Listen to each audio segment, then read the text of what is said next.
long-time agent earlier this summer. And now Woj of ESPN is reporting that Westbrook has now signed with agent Jeff Schwartz of Excel Sports for his representation. We shall see what that means for Russ in his future moving forward. So now that he has a new agent, we're going to dive into the rumor mill aspect of a lot of this. So there's rumors out there the Knicks might get Donovan Mitchell. The Lakers would then be interested in a potential reunion with Julius Randle. I'm just going to leave it at that. Brez, are we a fan of this? Are you excited about this? What are you laughing at? So Julius would get traded to Utah, and then you off the rumor. Like two different scenarios. They're all rumors. Yeah, I'm always intrigued this time of year, especially in August. Look, Julius was great 2 years ago. Had a career year. Was an all-star for the first time ever. And then last year happened. You know, really dived down pretty far in the three-point shooting. But in his defense, he still averaged 20 points, 10 rebounds, 5 assists. And you know, I give him a lot of credit for really reinvigorating his game 2 years ago by adding the three-point shot to it. Still only 27 years old, but that would mean the Lakers take on 3 years and about $82.5 million in salary. That's a lot. They are said to be okay with taking on that long-term money, part of this rumor. They need to be. I mean, I think there's this sort of, I don't call it fantasy, but there's this idea that the Lakers, you know, are going to have to be wedded to this this clean cap after next season or 2 seasons from now, wherever they want to position it. I just don't think you can operate that way in the NBA anymore because they're always going to, you know, if you have LeBron and Anthony Davis on your roster, definitionally, you're not going to have a lot of cap space. And if you did, the kind of player you'd have to go out and spend $25 million a year, $30 million a year to get a player of Julius Randle's caliber. So if you can trade for that guy, then whether it's Julius or anyone, then you have to consider that. Randle is a weird fit, I think, with LeBron and AD, but I do think if you could, you know, to your point, Mike, put him back slotted where he's not the A on a team, but he's a B or a C, the third best player on a championship caliber team. You take that volume down, you get him better shot selection. I'm a big fan of him as a human being. Julius is a great guy. He's a great worker. And I think culturally he'd be a great fit here. Basketball-wise, it's a little tricky, but I don't hate it. Nothing set in stone just yet. And to that point, rumor. Of all the rumors that we have heard or come across this summer as it pertains to the Lakers, whether it's Indy, Charlotte, Knicks, Kyrie by himself. I'll start with you, BK. Which one intrigues you most at this point? Well, I mean, the answer is Kyrie Irving because, you know, Kyrie Irving, like waves hands wildly, like all the stuff. Like one of those car wash guys. He's so good. Like we forget because of all the weirdness last year and the vaccination questions and all. He is a transcendent offensive player. Shoots over 40% from three-point range in 6 of his last 8 seasons. He is one of, if not the best finisher at his size in the league. And oh, by the way, he's a pretty good point guard as well. From a basketball standpoint, the fit with Anthony Davis and LeBron James is spectacular. But then you have all these other questions, and I guess this is where it's intriguing as media people, you sort of just as story people. What do you do down the road? Like, do you feel comfortable committing to Kyrie for 3 years, 4 years? If he comes to LA this year and plays really well, well, now he's a free agent. There's so many storylines that go along with Kyrie that that's my favorite one. But I mean, he's really is that good. Yeah, he's got 1 more year for what, 30, 35, 36 million, and then what happens? You know, the Lakers could just sign him as a free agent next year if they have the cap space. I'm going to go back to, and I think Kyrie definitely helps, especially at the shooting part. You know, finally the Lakers have a good shooter. I'm going to go back to 2 guys who could really help the Lakers do 2 uniquely different things. I like the Pacers rumor. It's been around for a long time now. It's so long it probably won't happen. Miles Turner led the league in block shots last season. There you go. There's your rim protection, BK. Buddy Hield, he was 6th in threes last season. Allie, there's your three-point production. If they can swing a trade for these 2 guys, and we all know Indiana's probably not going to make the playoffs. They've already been sellers, and the season hasn't even started. You know, they gave up on Malcolm Brogdon. If the Lakers can swing it, a trade for these 2 guys, it helps them on defense and behind the arc, too. Miles Turner, Anthony Davis front court would terrify opponents. I agree with that. Yeah, good luck driving, you know? That's scary. You take that contract. Okay, Miles Turner isn't a contract year. He's done. But Buddy Hield's got a few more years left, so the Lakers would be, but Turner's only 26, 27 years old. You can sign him. Yeah, you can extend him for sure. You too, as a combination, is terrifying. Well done, Silver said in a statement. Bill stood for something much bigger than sports. The values of equality, respect, and inclusion that he stamped into the DNA of our league. At the height of his athletic career, Bill advocated vigorously for civil rights and social justice, a legacy he passed down to generations of NBA players who followed in his footsteps.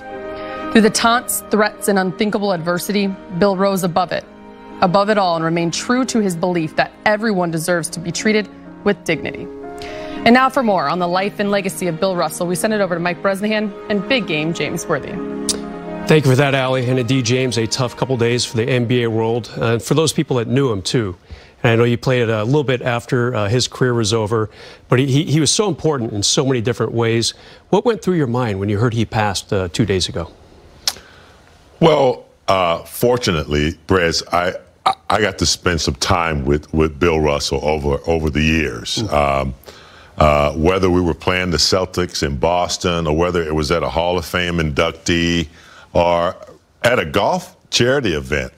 And what went through my mind was his entire legacy. I just remember this one quote that I'll never forget, and I always quote it from time to time. He said, you know, basketball is what I did for a living, but it's not necessarily who I am. And if you know the history of Bill and his struggles in the 50s and his father moving them to San Francisco, he never had a chance to play basketball in Louisiana. He told me that he was looking forward to, after high school, going to work for the local textile mill until he went to San Francisco in '57, and everything, you know, began for Russell. But he was more than a basketball player. He was a iconic, you know, civil rights guy. You know, he was our Jackie Robinson of the NBA. He and Earl Lloyd. But I just know that, you know, he would talk to you like you were his son. He expanded across so many generations, and he knew exactly what to say. And it was never about basketball. It was about life. And I remember when I first started watching basketball, I was a young kid, maybe 9 or 10, and he was a player coach for the Celtics. And I just remember, you know, as a young black boy in the 60s, early 70s, seeing that strength and that power and what he stood for and how he reached across generations. And he would just put his hands on your shoulders and he would just talk to you. I can remember going through some tough personal times in the NBA. And Bill would just pull you aside and just look at you. And he could look in your eyes and just talk to you like he was just one of the best people. And Brass, he could have quit a long time ago, given, you know, what he had to deal with, the racism and things of that nature. But he never, I mean, there was a time where he didn't sign autographs, but it was because he wanted to get to know people. And, you know, he'd love to get in his car and just drive from Seattle. And he would just stop at any local golf course and show up as a single and just be Bill. He'll be missed. He's done so much for the game and really for black players who came after him.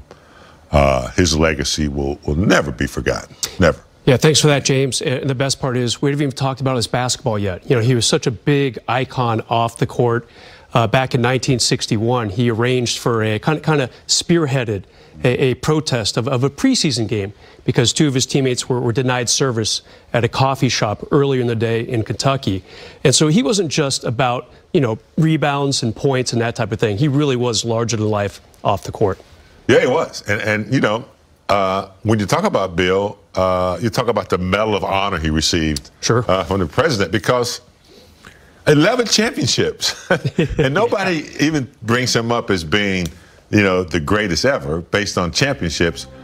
But I hate to say this, but his contribution off the floor during his time in the 50s and 60s and the crap that he had to put up with, winning championships in Boston, and to still say, no, I'm going to make a change. And if it had not been for his attitude, I don't know what all of our attitudes would have been like. Because all Bill had to do was like knock the hell out of somebody. And, you know, that probably would have changed how they looked at players playing in the NBA. But I don't know. It takes a special person and a special kind of love to say, I'm going to turn this into something great. And he did. His entire 88 years of his life, he changed people's lives, he enhanced people's lives, and he changed the way people thought about people and about life. And then you could talk about basketball after that. He was, to me, looking at some of his earlier footage, he was like Giannis. I mean, he didn't shoot the three, but he could get the rebound and start a fast break. He was like. Hello and welcome to Access Sportsnet Lakers. I'm your host, Allie Clifton. Joining me is our Laker insider, Mike Bresnahan. And from the Locked On